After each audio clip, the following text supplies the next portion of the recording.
Well, I did promise you that we were going to talk to Andrew, and here we are. How are you, Andrew? Fine, I guess. Why do you guess? You look. It's because I'm so nervous because this is the first time that I've been like in an interview, personal interview, and it's my first time. I can't blame myself. Ay, naku, nervous soul. But you look so good, very relaxed in his white shorts. I'm intrigued. What do they call those shoes? It's so fashionable. I don't know. I got no idea, but the only thing that I'm wearing this is because like I really can't dance on a sneaker. So this is the reason why I brought it here, and then so I could do my thing real well. Okay. Well, anyway, are they called bulldog shoes? I'm not sure, but everybody wears that kind of shoes, and I like your t-shirt. Anyway, enough for the little amenities, as they say. Let's get down to business. Okay, you have an album you just finished for RJ recording, right? How many songs? All right, I got it like for about 10 songs and 6 Tagalog songs, 4 that's English, and that's it. I see. Okay. Now, Andrew, I'd just like to ask you, rap is very in. It started, of course, from the United States and from the foreign DJs that came. That's where we first heard it. Now, how did you get into the rap thing? All right, it all started way back 1984. All right, when I had a friend, a black guy, who came down here, coming from Clark, and I started to hang with him and go to places like discos. And way back before, remember there was like the fad of the breakdance thing, remember? And I can still remember that I was a part of that, and yeah, and it all started from there. But 1984 was the time in which I was first trying to do rap, like on a street level. I mean, meaning to say that while we were performing on a crew, I used to hang with like doing this for about 5 to 10 minutes and starting to gain control of my lyrics and vocabulary, and then that's it. And I started from that, and that's the way it started. When you say street level, hindi naman sa labas, no, sa kalye. Oh. Street level meaning to say na it's like the habitat must be like A disco? no, something like street level meaning to say I go down to the word street level, meaning to say it's a bit you don't care whatever you do, and you don't care whatever people say with what you do. In other words, nagwawala ka. Not a bit. Naman to know. Well, okay. Semi-wala. All right. Anyway, no, I wanted to ask you, okay, how were you discovered? Oh, that was a nice question. Because you know what? The very night that I was discovered was just like the very night that I was about to forget about rap. Yeah, and that's true. Because the night I was like thinking of that, rap didn't do anything to me. Like I just wasting my time and everything like that, going to discos and then working there and probably spending time performing. I mean, like I've been thinking of myself that I've been being very used up by rap, or instead of me using rap for my for my own gig like that.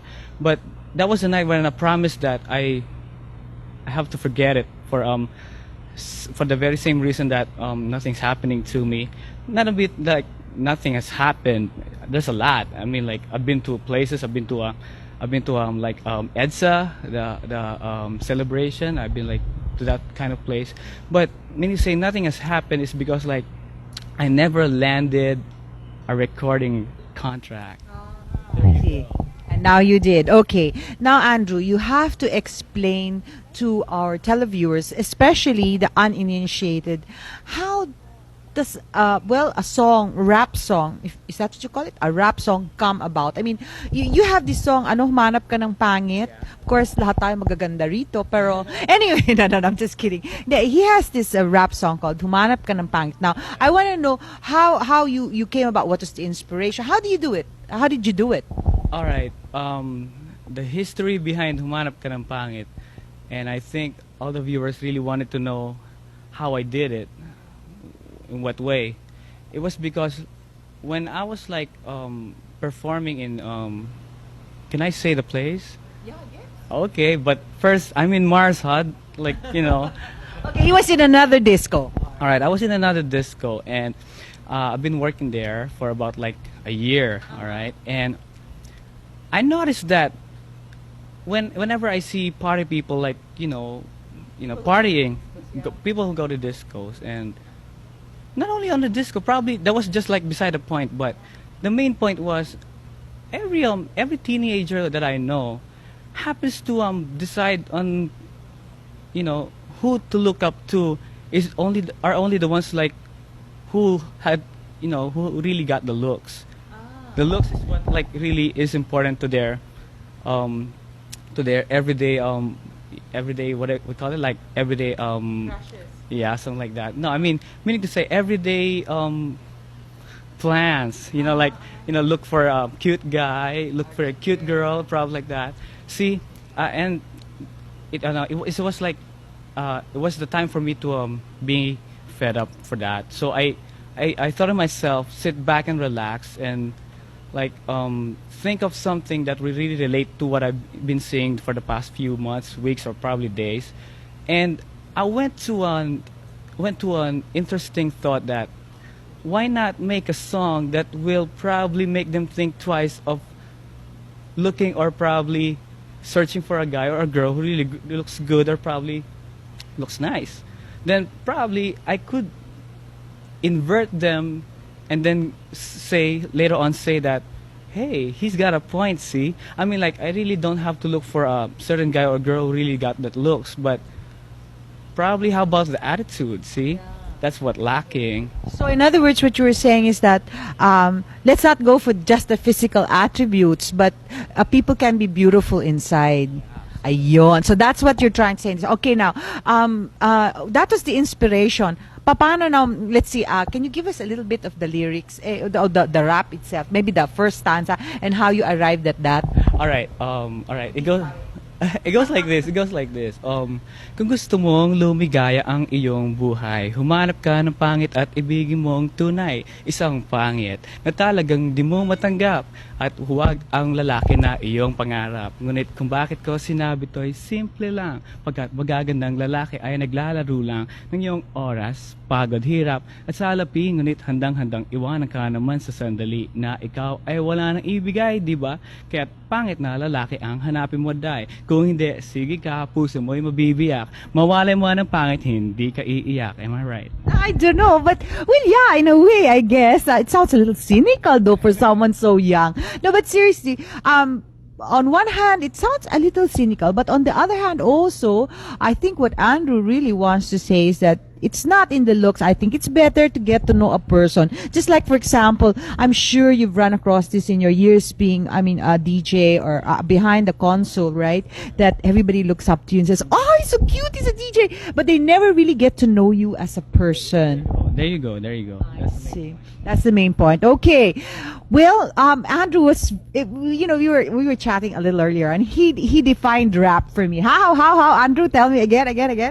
No, it was Define rap. All right, it was so funny. Define rap. Yeah. All right, rap is like R-A-P, right? It goes like this: rhyme plus Andrew equals party. Wasn't that good? Okay. Well, we'd like to thank you very much, and of course, when do you think your album will be coming out in the market? All right. I think for about right now, if you're watching on your TV sets, then probably it's on a Friday or a Saturday, right? Then I think I need one more week or probably a week and a half so I could, put my album out in the market, and probably we could do a lot more than that, Well, actually, watch out because I'm sure you hear all about Andrew's album at, of course, 100.3 RJFM. Am I right, Charlie? And of course, they're going to go full blast backing him up. By the way, just before we close this interview, let me ask you a controversial question. We sound like See-Through, Martin After Dark. We ask these controversial questions. Now, seriously, there are two of you who are what we would call rappers in the field of music now, and that's first, Francis came out with his, what's that? Yo, and you're now coming out with your own album, so there'll be two of you. Is there any truth to the rumor that you don't talk to each other? To the rumor, I have to say one thing.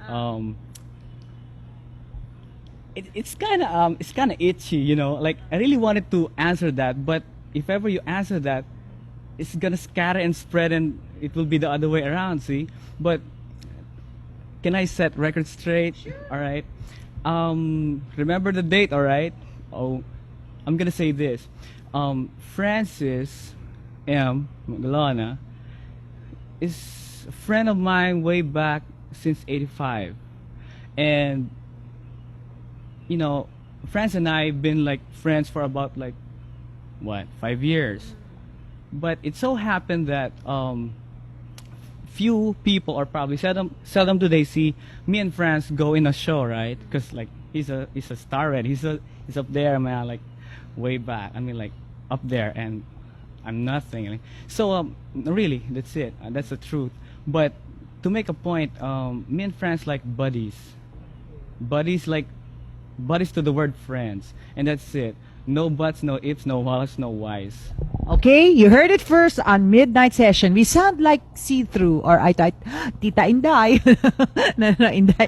Anyway, so there are no truth to the rumors that they don't talk to each other. They're friends. And I guess, Andrew, I'd like to wish you a lot of luck. I'm sure your album's going to make it. And a little later on, we're going to hear more of Andrew's music. So please don't go away. In the meantime, you have a group with you. I mean, you're not the only one who does this thing. Yeah, who's with you? There's two guys with you here. Huh? All right. On the keys, like on the samplers, I got Arnold Haliores, and on the turntables, I got Rod Torres, and I got two backup dancers from Guam. All right, they go by the name of JJ and Dino P. So probably later on we're gonna get busy, stand out, make the ballistics, the statistics, you know, whatever. I don't know. Go ahead. Okay, and on vocals, of course, you have Andrew E. Okay, ladies and gentlemen, we'll see more of that and have more fun. Don't go away, okay?